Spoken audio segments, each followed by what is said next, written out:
sur Europe 1. Culture Média. Thomas Hill. Et on démarre cette émission avec le journal des médias de Julien Pichenet et les audiences. Pour commencer, hier soir, TF1 rediffusait intégralement la série Les Disparus de la Forêt Noire. 4 épisodes au total sur la case des primes. TF1 était en tête avec 2 700 000 personnes pour le premier épisode.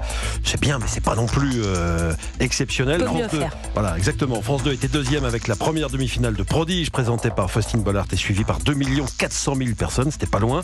France 3 est troisième avec le téléfilm Petit Ange, 1,5 million de téléspectateurs. Déception pour M6 qui n'est pas sur le podium, 842 000 téléspectateurs. Seulement, j'ai envie de dire, pour ce numéro spécial du meilleur pâtissier intitulé Qui sera plus fort que Mercotte. Ah oui, c'est pas fou, non, 142 000 sous le million, c'est rare M6 en C'est prime. rare, c'est rare. Europe 1, le journal des médias.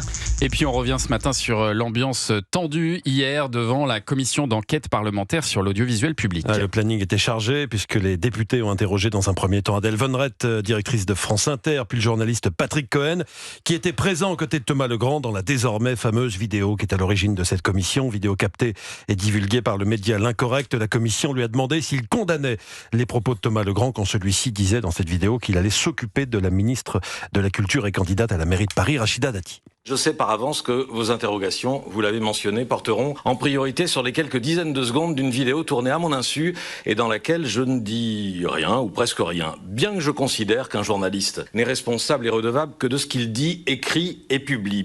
Non, je ne les condamne pas parce que je n'ai aucun doute sur les intentions et l'esprit de Thomas Legrand. Quelques heures plus tard, c'était au tour de Thomas Legrand lui-même d'être auditionné par cette commission. Non, je ne regrette pas d'avoir prononcé ces propos. La seule chose que je regrette, c'est qu'ils aient été filmés et qu'ils aient été montés. Voilà. Thomas Legrand et Patrick Cohen ont fait par ailleurs savoir qu'ils allaient porter plainte pour atteinte à la vie privée dans cette affaire de vidéo divulguée par L'Incorrect. Par ailleurs, à l'issue de cette très longue audition, Thomas Legrand a fini par confirmer les informations révélées par Europe 1 en début de semaine et ce rendez-vous avec l'ancienne directrice de France Inter, Laurence Bloch. Thomas Legrand, qui crie ici de nouveau à l'espionnage, a reconnu que Laurence Bloch avait condamné ses propos tenus sur Rachida Dati dans la vidéo.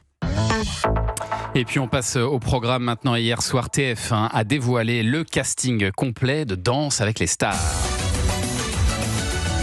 Ça y est, on sait tout parmi les noms que nous n'avions pas encore cités, parce que ça fait quelques jours déjà qu'on parle du casting qui se complétait progressivement. TF1 a annoncé hier la participation de l'humoriste Samuel Bambi, de la répétitrice de la Starac Lucie Bernardoni, de Magla, la streameuse la plus suivie de France. En revanche, Annie Dupéret, l'actrice Annie Dupéret, dont le nom circulait dans plusieurs médias, ne figure pas finalement dans le casting final. Elle a peut-être abandonné. Voilà, du côté des danseurs, Denitsa fait son grand retour dans l'émission après 6 ans d'absence. Les reporters de Culture Média étaient sur place hier, vous entendrez ça à la rentrée. Mais en attendant, un des candidats, écoutez bien Anissa, avait un message pour vous. Écoutez. Mais non.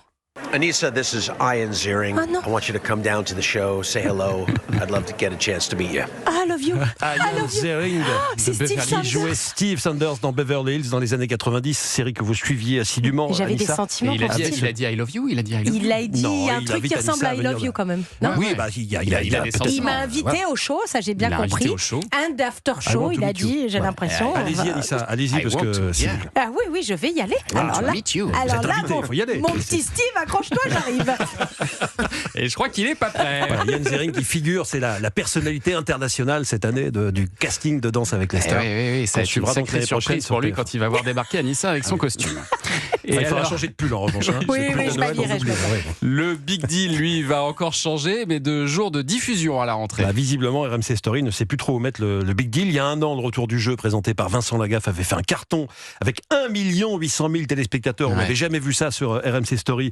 C'était lors du premier vendredi. Depuis, ça n'a cessé de baisser. Alors la chaîne a déplacé le Big Deal du vendredi au jeudi. Ça n'a rien changé, au contraire. Début janvier, ça reviendra au vendredi. Ce sera donc en phase de Danse avec les stars. Parce que Danse avec les stars, a priori, ce sera toujours le vendredi soir, mais on verra ce que ça donne. On verra si ça tient la route. En attendant, ce soir, France 3 diffusera en prime la meilleure chorale de France. Cyril Ferraud, qui présentait l'émission jusqu'à présent, a laissé les commandes à notre invité Laurent Luyat et à la musicienne de N'oubliez pas les paroles, Magali Ripoll. Laurent Luyat, vous avez déjà présenté plusieurs primes au cours de votre carrière, mais c'était une première pour Magali Ripoll. Écoutez.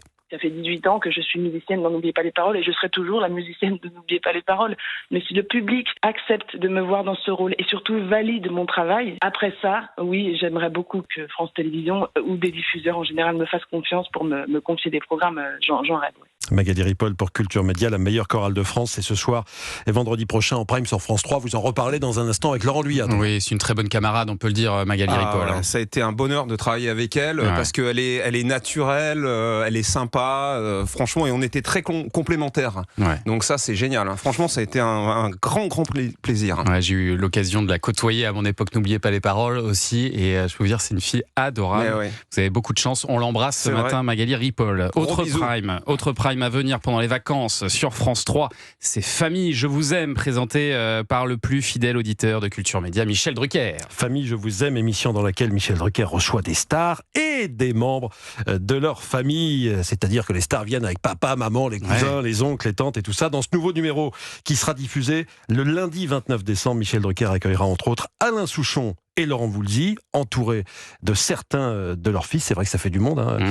Il y aura aussi Josiane Balasco et sa fille Marie-Lou Berry, Chantal Latsou accompagnée de son mari Michel et de sa fille. Écoutez Michel Drucker. C'est une émission qui me tient beaucoup à cœur parce que s'il y a bien une valeur refuge dont on a besoin en ce moment, c'est bien la famille. Quand je suis avec ces gens-là, je suis en famille. Ce ne sont pas de vraies interviews, c'est des conversations. C'est pour ça que Famille, je vous aime, c'est une émission très particulière parce qu'on a oublié complètement les caméras. Donc on a beaucoup ri, on a été émus aussi parce que non seulement j'ai des archives formidables sur ces gens-là, mais j'ai également des archives très très anciennes sur les parents. Le premier prime avait très bien marché, le deuxième ce sera donc lundi 29 décembre à 21h10 sur France 3 et on embrasse Michel Drucker qui nous écoute bien sûr tous les matins. Il faut toujours embrasser Michel Drucker, c'est un principe dans ce métier.